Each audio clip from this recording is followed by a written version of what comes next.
Question 7 है, N integer is chosen at random between 1 and 100, find the probability that it is divisible by 8, second not divisible by 8।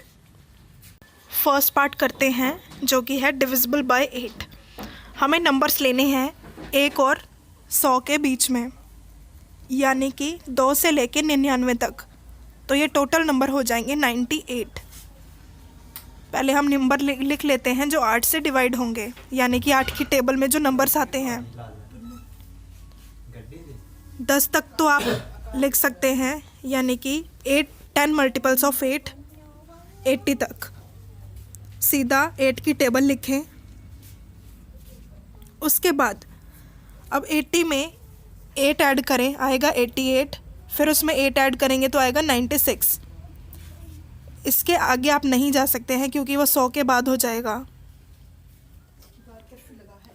अब यहाँ पर जो favourable outcomes हैं, यानी कि वो नंबर्स जो 8 से डिविजिबल हैं, उनको काउंट करिए कि कितने हैं। 1 2 3 4 5 6 7 8 9 10 11 12, यानी कि 12। तो फेवरेबल आउटकम्स हैं 12। यहाँ पर हम प्रोबेबिलिटी ऑफ इवेंट लेट कर लेते हैं, यानी कि let A be the event, let A be the event chosen is divisible by 8। A हमने एक इवेंट चूज़ कर लिया है जो कि जिसमें नंबर्स होंगे जो कि डिविजिबल होंगे 8 से। तो probability of A equals to favourable outcomes upon में टोटल नंबर ऑफ आउटकम्स। ये फॉर्मूला है, आपको याद रखना है। Number of favourable outcomes upon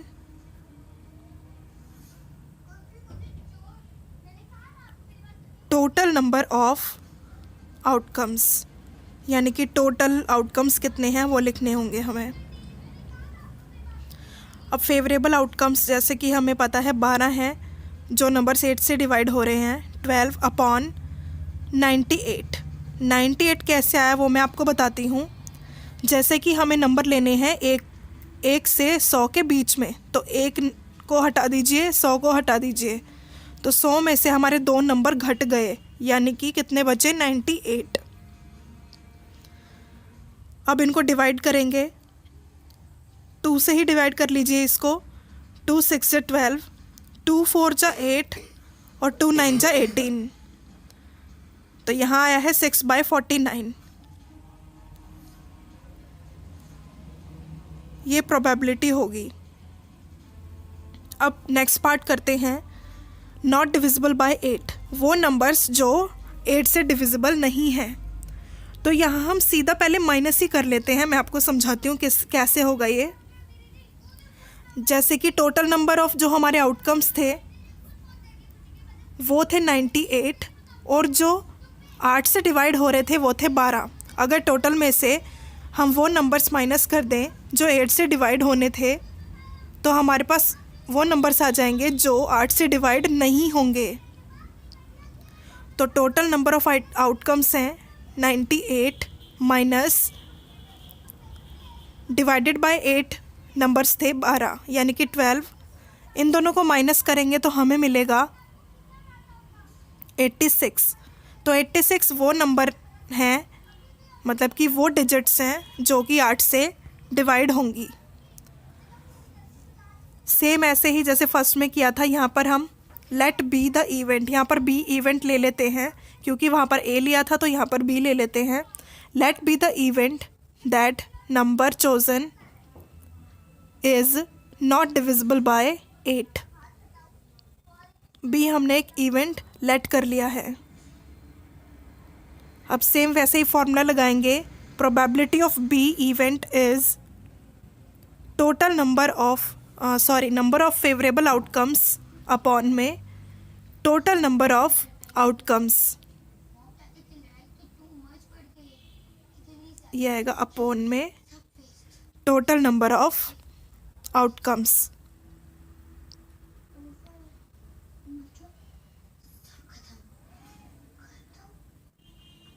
अब फेवरेबल आउटकम्स हैं हमारे 86, वो नंबर्स जो 8 से डिवाइड नहीं होंगे, 86 और टोटल नंबर ऑफ आउटकम्स 98, ये तो सेम ही रहेंगे। अब इनको डिवाइड करते हुए 2 से ही काट लेते हैं, 2 4 जा 8, 2 3 जा 6, 2 4 जा 8, 2 9 जा 18, तो इसकी प्रोबेबिलिटी आई है 43/49। तो 7th क्वेश्चन हमारा कंप्लीट हो चुका है। अब करते हैं 8th क्वेश्चन। 8th क्वेश्चन है 2 different dice are tossed together, find the probability. First है of getting a doublet, second है of getting a sum 10 of the numbers on the 2 dice. पहले पहला पार्ट करते हैं, of getting a doublet. Doublet यानी कि double number, same number. तो पहले सारे आउटकम्स लिख लेते हैं जो 2 डाइस को एक साथ फेंकने में आएंगे।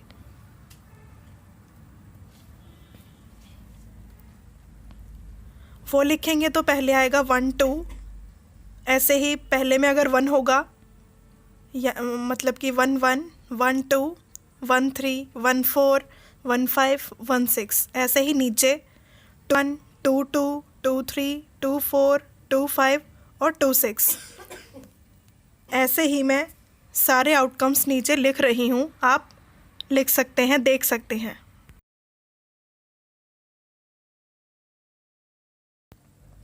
ये यहाँ पर मैंने सारे आउटकम्स लिख दिए हैं। ये टोटल आउटकम्स हैं 36। अब हमें फर्स्ट पार्ट सॉल्व करना है ऑफ गेटिंग अ डबलेट यानी कि डबल नंबर। तो यहाँ अगर देखें, सबसे पहला नंबर है 1 1, फिर ऐसे ही 2 2, 3 3, 4 4, 5 5 और 6 6। ये इस तरह से ये डायगनली सारे नंबर्स आपको एक ही बार में मिल जाएंगे। काउंट करने पे ये नंबर्स आ रहे हैं 6, यानी कि हमारे जो फेवरेबल आउटकम्स हैं वो है 6। यहाँ पर मैं पूरा क्वेश्चन सॉल्व करके आपको नहीं बता रही हूँ, यानी कि आपको जो इवेंट्स लेने हैं वो खुद लेंगे आप, जैसे मैंने पिछले क्वेश्चन में किया था। जैसे कि ए इवेंट लिया, इस केस में फेवरेबल आउटकम्स होंगे 6 और टोटल आउटकम्स हैं 36। प्रोबेबिलिटी ऑफ इवेंट ए अगर निकालें वो आप लेट कर सकते हैं, मैंने यहाँ पर पूरा नहीं लिखा है, आप पिछले क्वेश्चंस में से देख सकते हैं। Probability of event A equals to 6/6 favourable outcomes हैं अपॉन 36, यानी कि टोटल नंबर ऑफ आउटकम्स। काटने पर ये हमें मिलेगा 1/6 यानी कि 1/6। फर्स्ट पार्ट हमारा हो चुका है, आंसर है 1/6। अब दूसरा पार्ट करते हैं, of getting sum 10 of the number of 2 dice, यानी कि 2 नंबर्स को प्लस करने पर 10 आना चाहिए। तो अगर आप सोचें तो पहला पेयर मुझे जो दिख रहा है वो है 4 6, ऐसे ही इसका उल्टा भी हो सकता है 6 4, ये 5 5 और एक 6 4।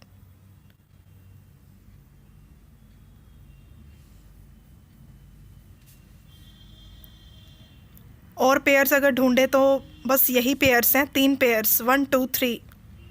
तो जो फेवरेबल आउटकम्स हुए वो हैं हमारे पास 3 यानी कि 3, और टोटल आउटकम्स हमें पता ही हैं 36 हैं। सेम इसमें भी हम इवेंट ले लेंगे, यानी कि प्रोबेबिलिटी ऑफ बी, यहाँ पर इवेंट ले लिया बी।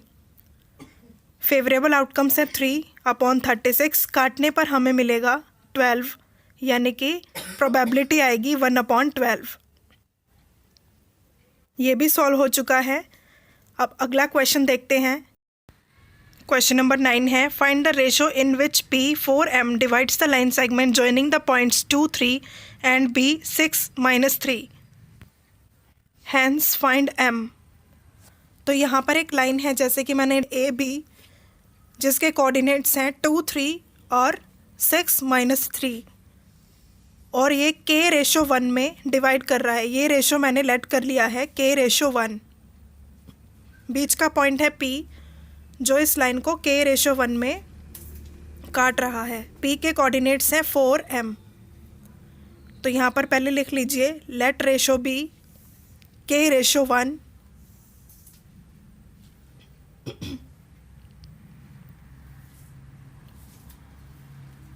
अब जो फॉर्मूला है वो लगाएंगे। फॉर्मूले के अकॉर्डिंग पहले एक्स कोऑर्डिनेट्स यूज़ होंगे, फिर वाई कोऑर्डिनेट्स।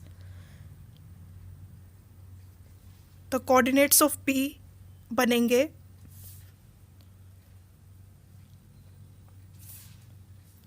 6k, क्योंकि एक्स पार्ट है, ये एक्स पार्ट से ही मल्टीप्लाई होगा, 6k प्लस 2 इंटू 1 ऊपर का पार्ट तो वो लिखा नहीं है हमने, नीचे जो रेशो है वो प्लस हो जाएगा, k प्लस 1, यहाँ माइनस 3k प्लस 3 इंटू 1 था तो वो लिखा नहीं है, k प्लस 1। ये कोऑर्डिनेट्स आ गए हैं पी के।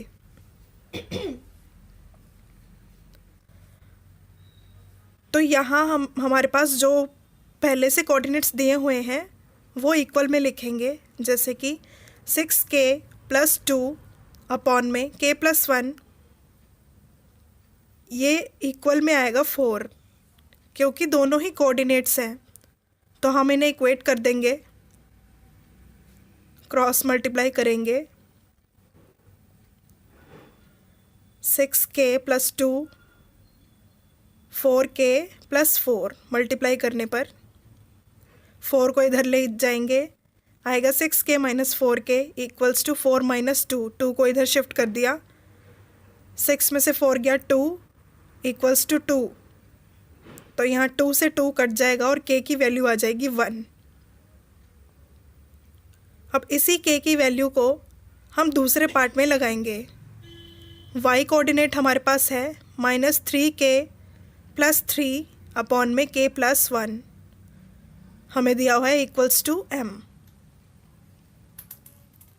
अब k की जगह हम 1 पुट करेंगे, -3 k की जगह 1 प्लस 3 k की जगह 1 1 प्लस 1 इक्वल्स टू m।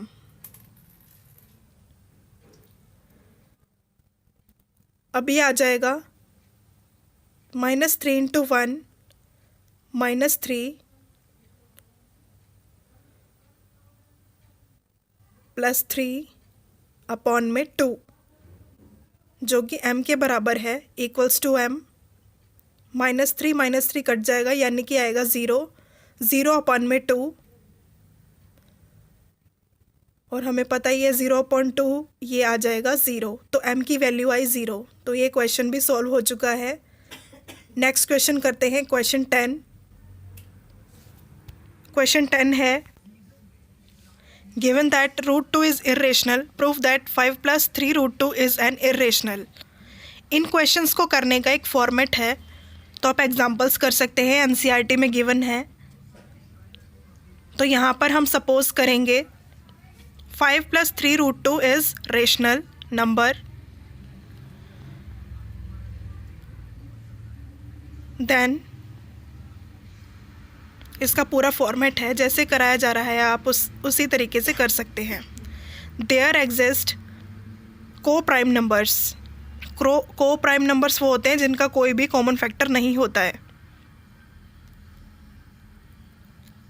को प्राइम इंटीजर्स जैसे कि a एंड b, तो ये आ जाएगा 5 plus 3 √2 equals to a upon में b।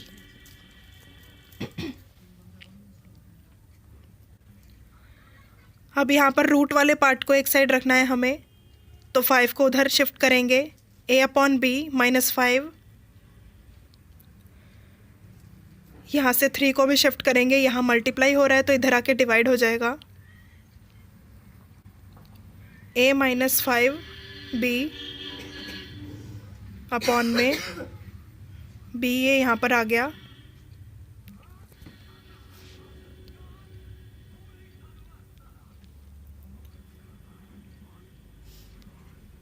थ्री क्योंकि पूरा होल नंबर है तो ये आएगा भी तो √2 इक्वल टू में आएगा, 3 नीचे हम ले सकते हैं, तो 2 यहाँ पर आया है हमारा रेशनल नंबर, क्योंकि यहाँ पर रीज़न हम बता देते हैं, as a and b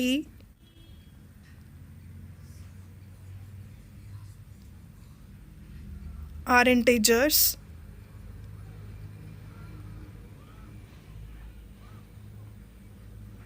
So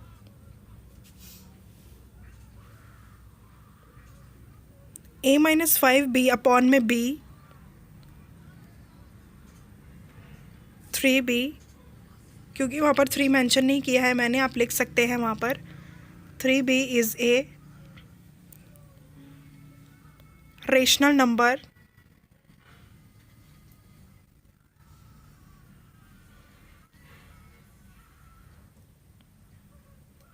ये क्वेश्चन करने का फॉर्मेट है, आप इसको इसी तरीके से करिएगा। अब इसके बाद जैसे कि ये वाला पार्ट रेशनल नंबर आ गया है, दिस कॉन्ट्राडिक्ट्स का मतलब है गलत हो जाना। This contradicts the fact that √2 is irrational. यहाँ से हमें ये पता चला कि 2 इर्रेशनल नहीं है, मतलब कि इर्रेशनल है। तो ये बात कॉन्ट्राडिक्ट हो गई क्योंकि हमने ये पहले रेशनल में लिया था। सो are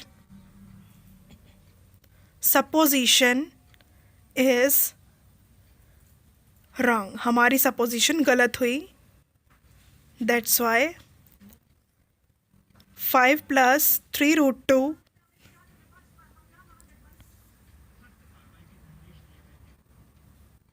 is a irrational number। तो ये एक इर्रेशनल नंबर है। अगला क्वेश्चन 11th क्वेश्चन देखते हैं। क्वेश्चन है in figure ABCD is a rectangle, find the values of x and y। यहाँ पर हमें एक रेक्टेंगल गिवन है ABCD और x एंड y की वैल्यू निकालनी है। हमें जैसे पता है रेक्टेंगल की अपोजिट साइड्स इक्वल होती हैं, तो यानी कि यहाँ पर DC साइड इक्वल होगी AB के, DC इक्वल्स टू AB, यानी कि x + y इक्वल्स टू 30। ऐसे ही BC इक्वल्स टू होगा AD के या DA के, तो x - y होगा इक्वल 14 के। ये दोनों इक्वेशंस आ चुकी हैं, अब इनको सॉल्व करेंगे। आप कोई भी मेथड यूज़ कर सकते हैं। मैं यहाँ पर एलिमिनेशन मेथड से सॉल्व कर रही हूँ। x + y equals to 30, x - y is equal to 14। Elimination method में हमें किसी एक वेरिएबल को एलिमिनेट करना होता है, तो यहाँ हम इन इक्वेशंस को माइनस कर लेते हैं। माइनस करने पर ये माइनस हो जाएगा और ये प्लस में चेंज हो जाएगा। ऐसे ही यहाँ पर माइनस माइनस कैंसिल, ये हो जाएगा 2y। 30 में से 14 को अगर हम माइनस करेंगे तो आएगा 16। तो यहाँ हमारे पास आया है 2y इक्वल्स टू 16। यहाँ से हम y की वैल्यू निकालेंगे, आएगा 16/2, काटने पर हमें मिलेगा 8। तो यहाँ y की वैल्यू आएगी 8। अब फर्स्ट इक्वेशन में हम y की वैल्यू पुट करके x की वैल्यू निकालेंगे। फर्स्ट इक्वेशन थी x + y इक्वल्स टू 30, यहाँ हम y पुट करेंगे 8, x + 8 equals to 30, x is equal to 30 - 8। 30 में से 8 अगर हम माइनस करते हैं तो हमें मिलेगा 22। तो x की वैल्यू आई है 22। ये क्वेश्चन भी सॉल्व हो चुका है। अब 12वें क्वेश्चन की तरफ चलते हैं। 12th क्वेश्चन है find the sum of first 8 multiples of 3। तो पहले यहाँ पर हम 3 की टेबल में आने वाले 8 मल्टीपल्स लिखेंगे, यानी कि 3 की टेबल 8 तक। 3, 6, 9, 12, 15, 18, 21, 24, 3 8 जा 24। तो ये 8 मल्टीपल्स हो चुके हैं। अगर ध्यान से देखें तो ये AP फॉर्म हो रही है, क्योंकि यहाँ पर जो डिफरेंस है नंबर्स के बीच में वो 3 का है। फर्स्ट टर्म है 3, यानी कि A होगा 3, D है हमारे पास 3, और N मतलब नंबर ऑफ टर्म्स है हमारे पास 8। तो यहाँ पर लगेगा सम का फॉर्मूला।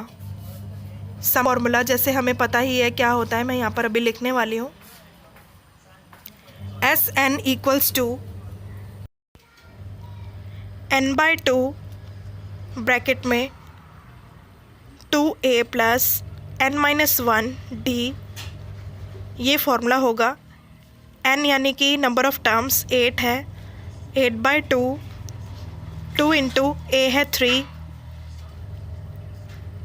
प्लस n है 8, 8-1, D है हमारे पास 3 इंटू 3। 8 और 2 आपस में कट जाएंगे, आएगा 4, 2 3 जो 6 प्लस 8-1 7 इंटू 3। हम इसको सॉल्व करेंगे तो हमारे पास आएगा यहाँ पर सॉल्व करेंगे 4, यह आएगा 6 प्लस 7 3 जो 21 और 6 को अगर ऐड करते हैं तो हमें मिलता है 27।